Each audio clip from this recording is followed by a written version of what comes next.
पूरे ब्रह्मांड को एक संत बहुत है जो सत उपदेश देने वाला। कबीर साहब कहते हैं, सिद्ध तारा पिंड आपना और साधु तारा खंड, सो तो सतगुरु जानिए जो तारे देवा ब्रह्मांड। सेकंड के कुछ भाग में सारे ब्रह्मांडों की रचना कर दी थी कबीर परमेश्वर ने एक सेकंड में। और वो क्या नहीं कर सकते आज आपके लिए। एक बार चिट्ठी लिख दी किसी ने कि कबीर जी भंडारा करेंगे, ये साधु संतों के पास भेज दी। ये नकली आगे सारे 18 लाख की संख्या में कबीर परमेश्वर के द्वार पे, और उसमें परमात्मा लीला कर रहे थे कि जैसे एक बिल्कुल गरीब व्यक्ति होता है परमात्मा वो भी पा सकता है। सुबह का आटा था या नहीं था, इस तरह अपना कपड़ा बुनते थे, ऐसे निर्वाह कर रहे थे।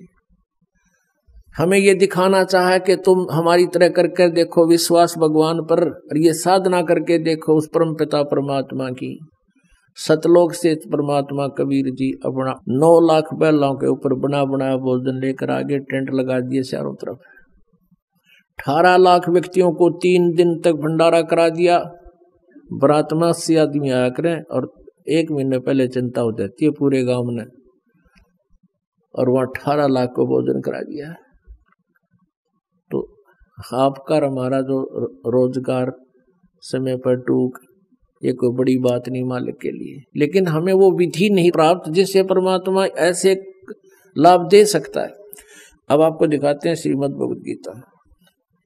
ये श्रीमद् भगवत गीता गीता प्रेस गोरखपुर से प्रकाशित है। जयदयाल गोविंद का इसके अनुवादक है।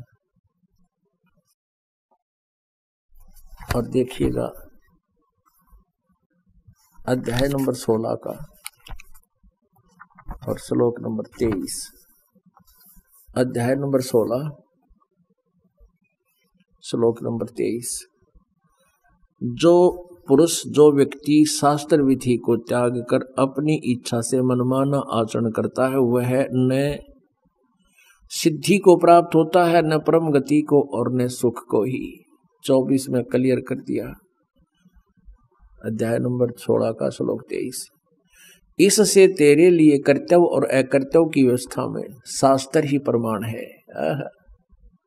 ऐसे जानकर तू शास्त्र विधि से नियत कर्म ही करने योग्य है।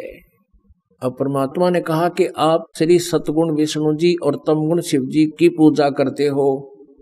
गीता जी में इन तीनों गुणों की, रजगुण ब्रह्मा, सतगुण विष्णु, तमगुण शिव जी की पूजा करने वालों को मूर्ख कहा है। अब लाला जी था, गीत रखा दिखाऊं, देखो। अब परमात्मा ने कहा डट जा, तेरे तन्ना ना देखना हो, मैं दिखाऊंगा। ये देखिएगा श्रीमद् भगवत गीता अध्याय नंबर 7 को आपके रूबरू कराते हैं इस पवित्र सदग्रंथ का।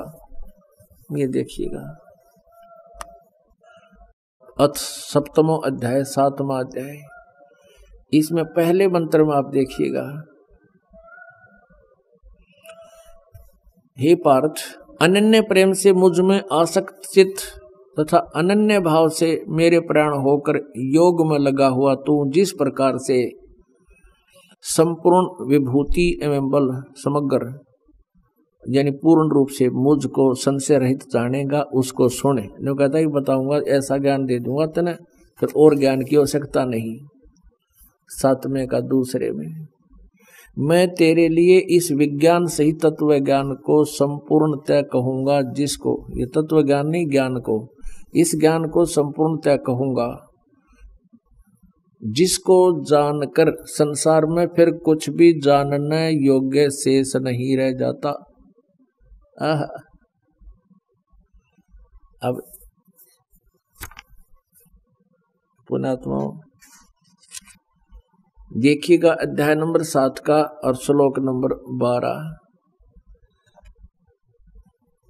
और भी जो सतगुण से उत्पन्न होने वाले भाव हैं, जो रजगुण से, सतगुण विष्णु जी, रजगुण ब्रह्मा जी से और तमगुण शिव जी से उत्पन्न होने वाले भाव है, उन सबको तो मुझसे ही होने वाले हैं ऐसा जान, परंतु वास्तव में उनमें मैं और वे मुझ में नहीं। अब ये क्लियर करना पड़ेगा, रजगुण ब्रह्मा जी है और सतगुण विष्णु जी और तम गुण शिव जी। ये देखिएगा शिव पुराण, गीता प्रेस गोरखपुर से प्रकाशित है। ये देखिएगा शिव पुराण, गीता प्रेस गोरखपुर से प्रकाशित है। संपादक हनुमान प्रसाद पोदार, चमनलाल गोस्वामी। गीता प्रेस गोरखपुर से मुद्रित है और प्रकाशित है। इसके अध्याय नंबर 9 के अंदर 110 पृष्ठ पर आपको दिखाते हैं। रुद्र संहिता शिव पुराण पृष्ठ 110 पे 9वें अध्याय के लास्ट में सारा वर्णन करके यहाँ क्लियर कर दिया कि इस प्रकार ब्रह्मा, विष्णु और रुद्र इन 3 देवताओं में गुण है, परंतु शिव गुणातीत माने गए हैं। रजगुण ब्रह्मा है, सतगुण विष्णु, तमगुण शिव जी, ये तीनों देवताओं में गुण है और ये काल गीता ज्ञानदाता इनसे न्यारा है। अब देखिएगा, अब आप जी ने ये श्री शिव पुराण में देखा, थोड़े थोड़े हिंट दे रहा है ये दास, जो आपको बहुत आसानी से समझ में आ जाएंगे। अब देखिएगा श्रीमद् देवी भागवत, जिसमें संस्कृत भी साथ है। श्रीमद् देवी भागवत हिंदी टीका सहित भाग 1, और ये कहाँ से प्रकाशित है? अथ श्रीमद् देवी भागवत सभाष्टिकम सहमात्यम, खेमरा श्री कृष्ण दास प्रकाशन, बंबई 4। इसके तीसरे सकंद पर हम आते हैं। अथ श्रीमद् देवी भागवते भाषा टीका युक्ते, तृतीय सकंद है प्रारंभते। तीसरा सकंद में हम आपको दिखाते हैं प्रश्न नंबर 11 पर। ये देखिए प्रश्न नंबर 11 पर, और भाषा टीका युग तृतीय सकंद 5वां अध्याय, इसका 8वां मंत्र। अब भगवान शंकर कह रहे हैं, माता यदि हमारे ऊपर, दुर्गा को कह रहा अपनी माता को शंकर भगवान, हे माता यदि हमारे ऊपर सदा आप दया युक्त हो तो हमको तमोगुण में किस प्रकार प्रदान किया है? ब्रह्मा रजोगुण और हरि सतगुण युक्त क्यों किए हैं? अब ये तो पढ़ी आपने हिंदी, अब संस्कृत और पढ़ लेंगे क्योंकि देवनागरी लिपि है।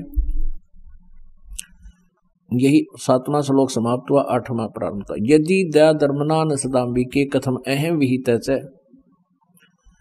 मैं यदि दया धर्मना, यदि आप हमारे ऊपर दया युक्त हैं, शंकर जी कह रहे हैं, तो कथम अहम विहित है, मैं क्यों बना दिया तमोगुण है। और कमल से उत्पन्न होने वाले ब्रह्मा जी को आपने रजोगुण क्यों बना दिया? कमल जय रजोगुण संभव सुविता है क्यों? और क्यों सतोगुण हरि और विष्णु को आपने सतोगुण क्यों बना दिया? इति सिद्धम रजगुण ब्रह्मा, सतगुण विष्णु, तम गुण शिव जी। एक और प्रमाण दिखाते हैं मार्कंडेय पुराण में। मार्कंडेय पुराण गीता प्रेस गोरखपुर से प्रकाशित है।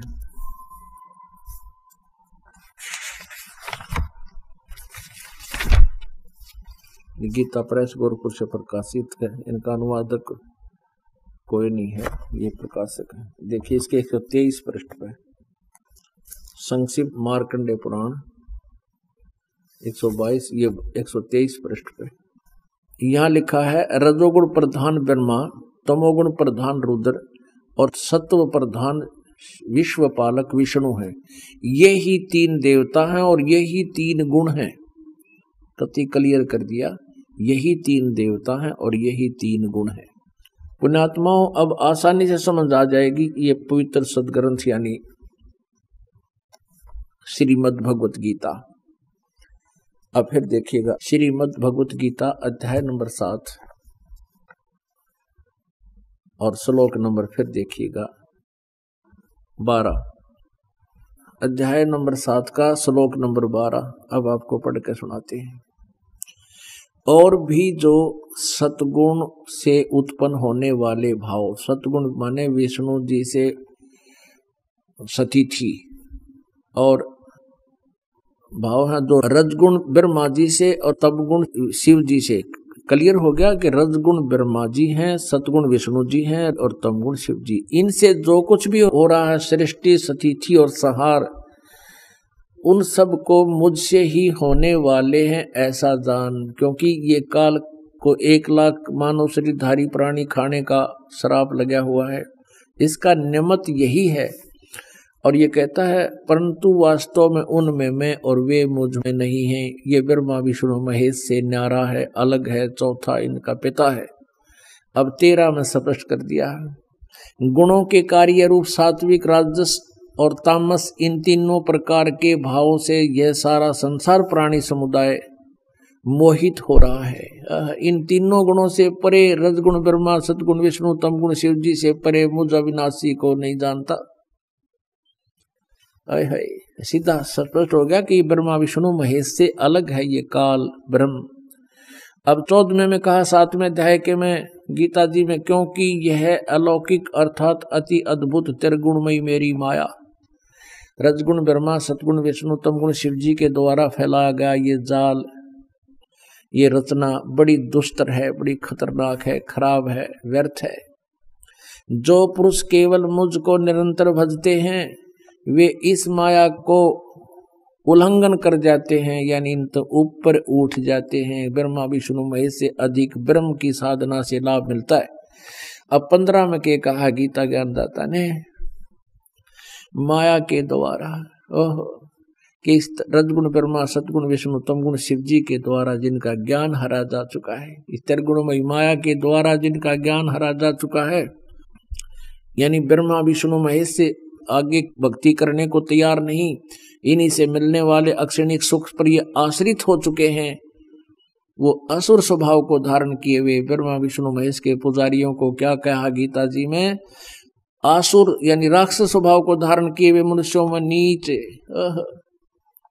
दूषित कर्म करने वाले मूढ़ लोग यानी मूर्ख लोग मुझको नहीं भजते।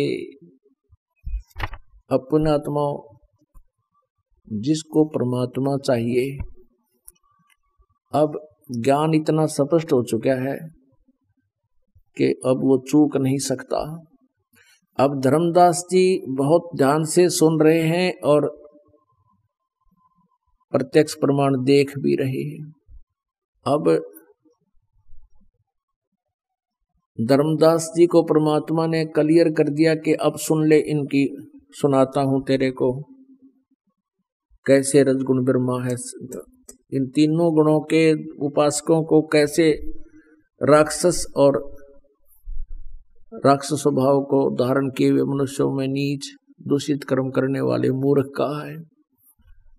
अपनात्मा प्रत्यक्ष प्रमाण है, हमारे इतिहास और पुराने पिछली जो कहानियां हैं, कथाएं हैं, वो प्रत्यक्ष प्रमाण करती हैं।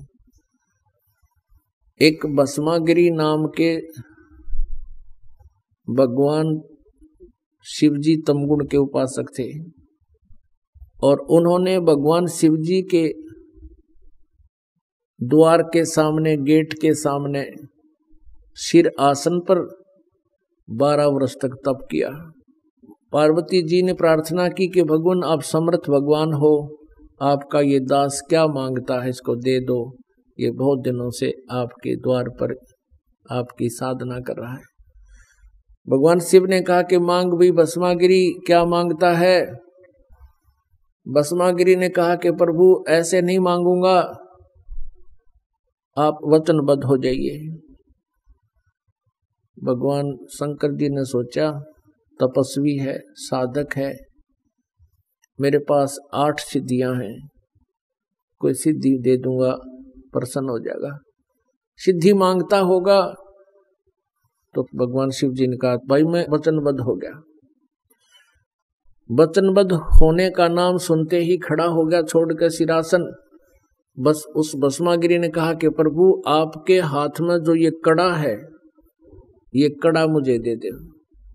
उस कड़े में क्या विशेषता थी कि उस कड़े को किसी के सिर पे रख कर यूं कह दे भस्म, वो व्यक्ति जल कर मर जाता था, 1 सेकंड में राख हो जाती थी, नष्ट हो जाता था। भगवान शंकर जी वचनबद्ध हो गए थे, उन्होंने वो कड़ा निकाल के उसको दे दिया, ले बच्चा। अब शंकर भगवान ने सोचा था न्यू था कि ये जंगल में रहता है, हिंसक पशुओं से, राक्षसों से बचाव के लिए लेता होगा। भस्मागिरी का उद्देश्य क्या था कि इस भगवान शंकर को मारूं और पार्वती को पत्नी बनाऊं।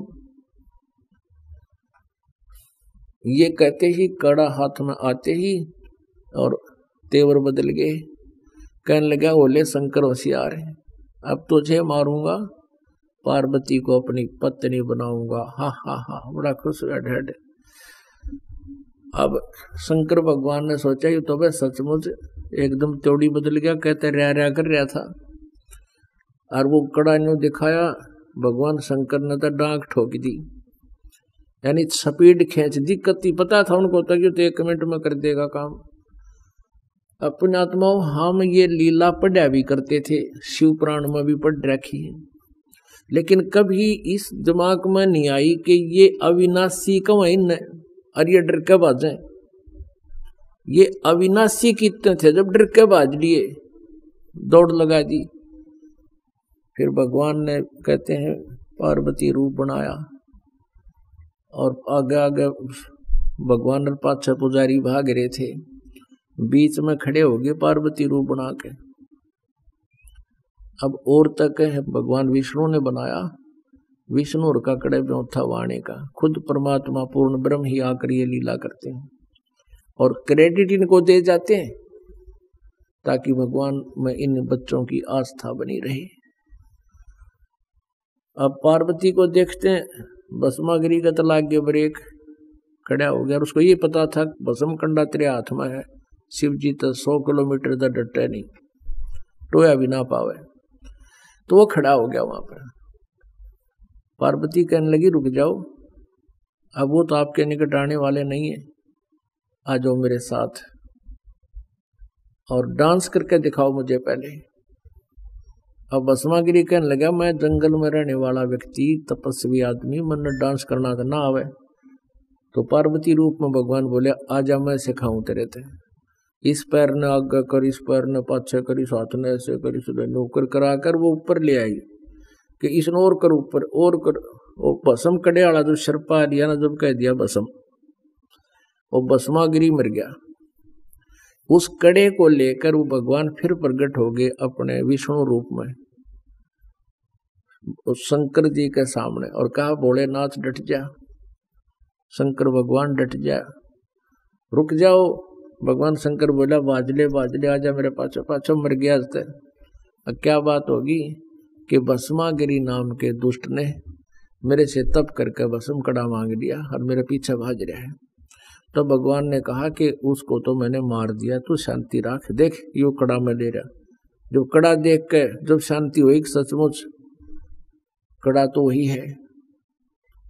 अपने आत्माओं उस दुष्ट भस्मागिरी की, अब उस तमगुण शिवजी के पुजारी की सोच इस गीता जी से मेल खा रही है। अपनी माता को गुरु की पत्नी माता के तुल्य होती है और वो उसको पत्नी बनाना चाहता है। इसलिए गीता जी में कहा कि इन तीनों गुणों के पुजारी, रजगुण ब्रह्मा, सतगुण विष्णु, तम गुण शिव जी के, राक्षस स्वभाव को धारण किए मनुष्यों में नीच और दूषित कर्म करने वाले मूर्ख है।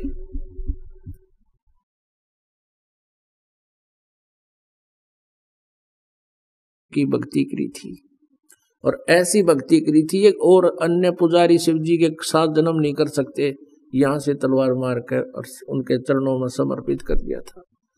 और उस साधना से क्या मिला उसने, जैसा किया था वैसा ही वर्क डन मिल गया। ना मोक्ष हुआ, दुर्गति से मृत्यु हुई, राक्षस कब आया और कुत्ते वाली मौत मेरा सारा कुंबा गानी करवा दी। अब ब्रह्मा जी की साधना की थी, रजगुण ब्रह्मा जी की, हिरण्यकशिपु ने, हिरण्यकशिपु अपने पुत्र का शत्रु हो गया, राक्षस कहलाया और उसकी मौत से आप परिचित हो किस प्रकार उसकी मृत्यु हुई। विष्णु जी के उपासक हैं ये वैष्णव संत। एक बार कुंभ के पर्व का हर की पैड़ियों पर संयोग हो गया हरिद्वार में। ये सभी गिरी, पुरी, नाथ, ओगड़, नागा, ये सभी तमगुण शिव जी के पुजारी हैं और वैष्णु साधा विष्णु जी के पुजारी हैं। वैष्णु जो संत हैं साधक, ये सतगुण विष्णु जी के पुजारी हैं। वहां जब कुंभ का पर्व आता है, ये अपने अपने ग्रुप में, अपने अपने समुदाय में जाकर इकट्ठे हो जाते हैं। गिरी अलग, पुरी अलग, नाथ कनपाड़े अलग, वैसे नाथ अलग, नागा न्यारे और वैष्णो अलग से। जब स्नान का समय, प्रभु का समय इनके द्वारा जो बना रखी है वो लोक वेद, उसके आधार से उस समय होता है, उससे पहले 10 मिनट 20 मिनट रास्ते अनुसार वो अपने प्रस्थान कर देते हैं। सबसे पहले नागा पहुंच गए, हर की पैड़ियों पर खड़े हो गए स्नान करने की तैयारी में। नागा होते हैं वो नगन रहते हैं, बिल्कुल निवस्त्र रहते हैं और शरीर पर राख वगैरह लगा लेते हैं। वैष्णो साधु विष्णु जी के उपासक हैं। पीछे से वैष्णो ग्रुप चला गया। वैष्णो साधुओं ने कहा उन नागाओं से कि नागाओं, हम पहले स्नान करेंगे, तुम मत स्नान करना, हम सर्वश्रेष्ठ हैं, हम सतगुण विष्णु जी के उपासक हैं। अब नागाओं ने कहा कि नहीं, हम सर्वश्रेष्ठ हैं, हम त्यागी और वैरागी हैं, नी वस्त्र हैं, हम नी इच्छा हैं, हम वस्त्र भी धारण नहीं करते हैं, हमें कोई किसी से लेना देना नहीं है, हम सर्वश्रेष्ठ हैं, प्रथम हम स्नान करेंगे। अब वैष्णो साधु कहने लगे कि नहीं, हम श्रेष्ठ हैं, हम सर्वप्रथम स्नान करेंगे, तुम काहे के श्रेष्ठ हो? नागाओं से कहने लगे, तुम सरड फरड टट्टी के हाथ भी ना धोते, पशु की तरह नंगे फिरते हो, बाहर मरो, पहले हम नहावांगे, बाहर आओ। अब वो नहाना स्नान करना तो भूल गए। आपस में उसने उसका जुट पकड़ लिए बाल, उसने उसके गुट्टम गुट्टा बुड़कम बुड़का तलवार निकाल लिया, सीधी काट करद मारन लगे तलवार से, तीर से, पता नहीं किस किस प्रकार वहां कत्लेआम मचा दिया। 25,000 ये त्रिगुण उपासक आपस में लड़का मर गए। उसके विषय में परमेश्वर ने कहा है कि तीर तुपक तलवार कटारी जमदड़ जोर बदावे हैं, हर पैड़ी हर हेत न जाना वाजा करद चलावे हैं, काटे शीस नहीं दल करुणा ये जग में साध कवावे हैं, जो जन उनके दर्शन को जावे उनको भी नरक पठावे हैं। कहते हैं हर पैड़ी हर हेत नहीं जाना और वहां जाकर चलावे हैं। 25,000 ये त्रिगुण उपासक कटका मर गया आपस में। कहते काटे शीस नहीं दल करुणा, एक दूसरे का गर्दन काट रही है साधु को, हमें इनका दया भी को नहीं। तो वही गीता जी बता रही है कि इन त्रिगुणमयी माया के द्वारा, यानी रजगुण ब्रह्मा सदगुण विष्णु तम गुण शिव जी से मिलने वाले इस अस्थायी लाभ सिद्धि साधियों में ये अपना जीवन विनाश करने वाले राक्षस स्वभाव को धारण करने किए हुए मनुष्यों में नीच और दूषित कर्म करने वाले मूर्ख मेरी साधना भी ना करते। अब धर्मदास जी ये बात सुन रहा है और कति हृदय में गड़ रही है कि बात तो सारी सच्ची कहे महात्मा जी, लेकिन ये अभिमान, ये अभिमान और पुराना ये रंग हजारों वर्षों का हमारा चढ़ा हुआ। अब परमात्मा कहते हैं गुरुआ गाम बिगाड़े संतो गुरुआ गाम बिगाड़े, ऐसे कर्म जीव का लाज ये ईब जड़े नहीं जाड़े।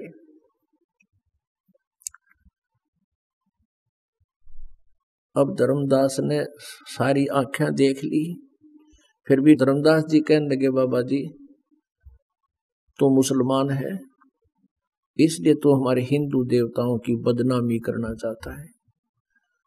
और सुन ले, उद्देश्य ये था कहने का कि तुम मांस खाते हो, मुसलमान हो। और धर्मदास जी कहता हम जीव हिंसा नहीं करते, हम औरों की तरह जीव हिंसा नहीं करते।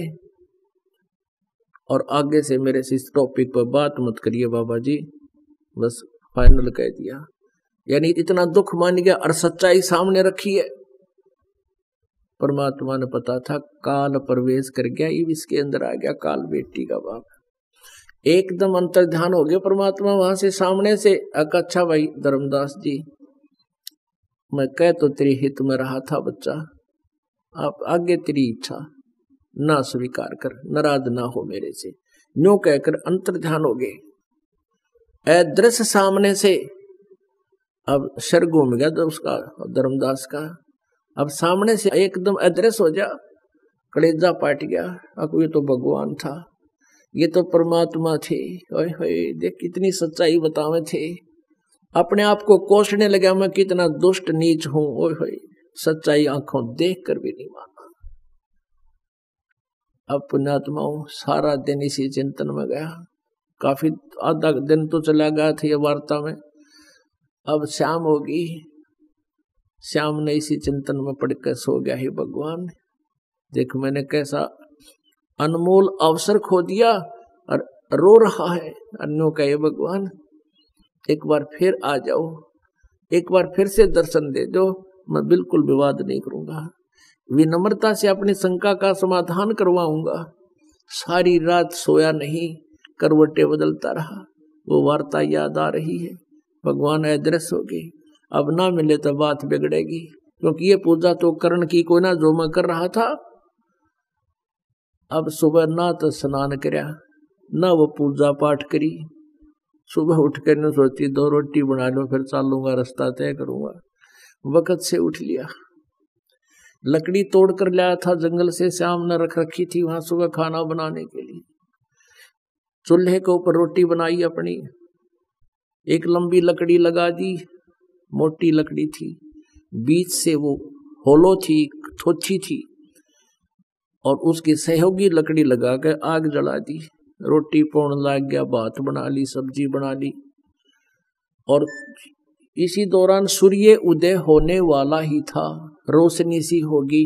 उधर से वो लकड़ी जलती जलती चूल्हे के निकट आगे, उसका एंड क्या देखा धर्मदास जी ने रोशनी होते ही, कि उस लकड़ी के अंदर से जो थोथी थी, उसके अंदर से चींटियां अपने अंडे मुख में लेकर बाहर निकलने का प्रयत्न कर रही है।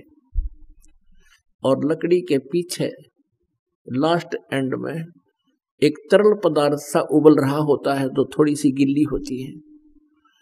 अब चींटियां वहां से निकलना चाहती हैं, और वो उस तरल पदार्थ के ऊपर पानी से उबल रहा था, लास्ट में उस पर चटक चटक होकर मर रही है। आगे से अग्नि में जल रही है। अब धर्मदास जी ने सोचा, हे भगवान आज तो नाश हो गया, कति आज तो घोर पाप हो गया भगवान।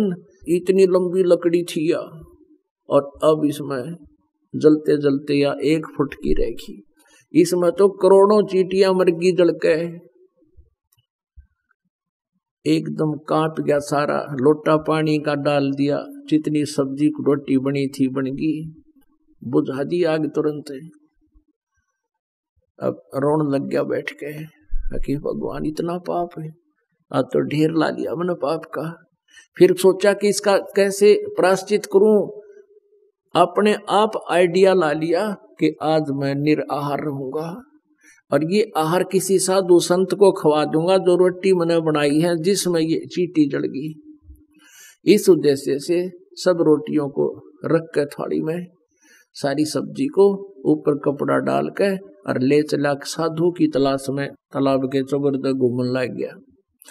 थोड़ी सी दूर पर गए थे वह परमात्मा अन्य वेशभूषा में, जो हिंदू संत होते हैं महात्मा, उस तरह के रूप बना के लाल से कपड़े, और एक वृक्ष के नीचे बैठे।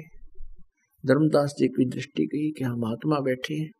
वहां जाकर कहा, ले महाराज भूख लगी होगी, भोजन पालो। परमात्मा ने कहा, हाँ धर्मदास भूख लगी है भाई। अब धर्मदास नाम सुना, थोड़ा चौकन्ना तो हुआ, फिर सोचा मैं बहुत भंडारे करता हूँ, और इस साधु कभी भंडारे में आया होगा, मुझे जानता होगा। रख दिया। परमात्मा एक लोटे में जल लिए हुए थे अपना, उस जल को उठाया, एक मंत्र बुदबुदाया, और जल पूरी थाली पर, रोटियों पर, सब्जी पर छिड़क दिया, छींटे ला दिए। उसी समय सभी रोटी की और सब्जी की चींटी बन गई, और सारी थाली काली होगी, चींटी मुंह मंडे ले रही, और पूरी थाली भर गई, निकलो बार गुच्छे के गुच्छे। और फिर परमात्मा उसी रूप में आगे जिंदा बड़े महात्मा में, जिसमें पहले दिन वार्ता हुई थी, और कहा, धर्मदास तेरे जैसा पापी इस पृथ्वी पर नहीं। तू क्या कह रहा था, जीव हिंसा नहीं करते हम, तू मुझे सुनाना चाहता था। देख के चरणा में पड़ गया, नाक रगड़ दिया, है परमात्मा मैंने माफ कर दो। हे प्रभु मुझे सारी रात नींद नहीं आई, मैं पापी आत्मा दुष्ट हूँ, मैंने आंखों देखकर भी आपकी बात को नहीं माना परमात्मा, मैंने तो आपको एक सिंपल मैन समझा था। हे प्रभु मुझे ये ज्ञान और बता दो। तो परमात्मा ने उसको आगे सारी कहानी